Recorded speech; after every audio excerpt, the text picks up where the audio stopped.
Hey everyone, if you watch my live streams then you've no doubt seen this Snippet team been running phase 2 already. Now I'll be breaking down how and why it works in this video. I'll place the speeds on the screen and yeah, they're pretty fast, but then this is the Sith Raid and it is aimed at the current endgame content after all. Now this team was actually a happy accident after a viewer asked me to try out the Ewoks against Scion, only for myself and a guildmate to notice how many buffs were on the table, and Ahsoka seemed a perfect fit. Furthermore, we all know Jedi Rey is the current leader for damage, so I've been trying to find uses for characters we often overlook. Ahsoka is a big favourite of mine, and if I have to farm an Ewok team for Wicket, then I need a valid reason to do so. Snippet may be the reason we've been looking for. I'm not going to stuff this with filler, so let's get on to the reason we're here, the gameplay.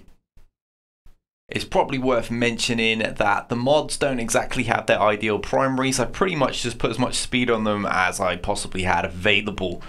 Now what we're looking for here is to get as many of the buffs as we can in play as quickly as possible for Ahsoka to begin the process of her whirlwind attacks. As she gains pain and suffering, her damage will increase drastically as well. Chirpa can call assists and offer speed up. Logray's foresight really improves the survivability of this team, as well as his healing and health up unique.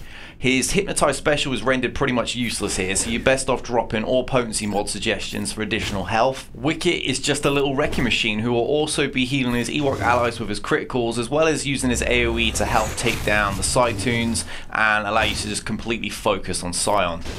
For the moves you'll likely be doing, Chirpa is about both of his specials. His basic is pretty much just the last resort. Logray is about his second special and his basic, because Hypnotize is just useless in this phase, probably in the whole raid I would imagine. Elder will primarily be used for his basic until later in the battle when Scion's damage is a lot higher and you're not healing enough automatically. Once Ahsoka dies off, he'll also be able to bring her back. Wicket and Ahsoka will see full use of their abilities. All of Wicket's attacks will have a use, and Ahsoka will be using her specials as soon as there's a good number of buffs available for her to maximize the damage she'll do with them. Is it worth killing the Marauders? Yeah, you don't want to be taking unnecessary damage, although whether you choose to do it immediately or let some pain stack up first is totally up to you. As for Soothe, it's just not worth using. Scion will still hit like a truck and all you'll do is weaken your own output.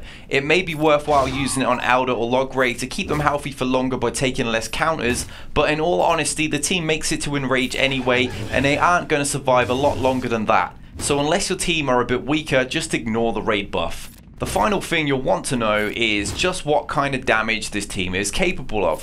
While 1.5 million is a fairly low score, you can get that even with messing up some of the moves and needing to revive a bit. I know that because that is exactly what happened in my first live run that I did on stream.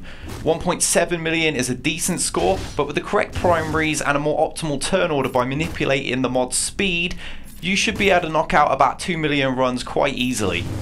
What I love about this team is it isn't just another team borrowing characters we need elsewhere. Death Trooper can stay in his team, Resistance characters can stay in theirs. This build is using characters no other team is using and can prove useful in territory wars offensively and even territory battles. I'll leave you with the rest of the run, and if you've enjoyed this video please hit subscribe, share it with your guilds, and be sure to check the links in the description for a chance to win a Google Play or iTunes gift card in my first giveaway.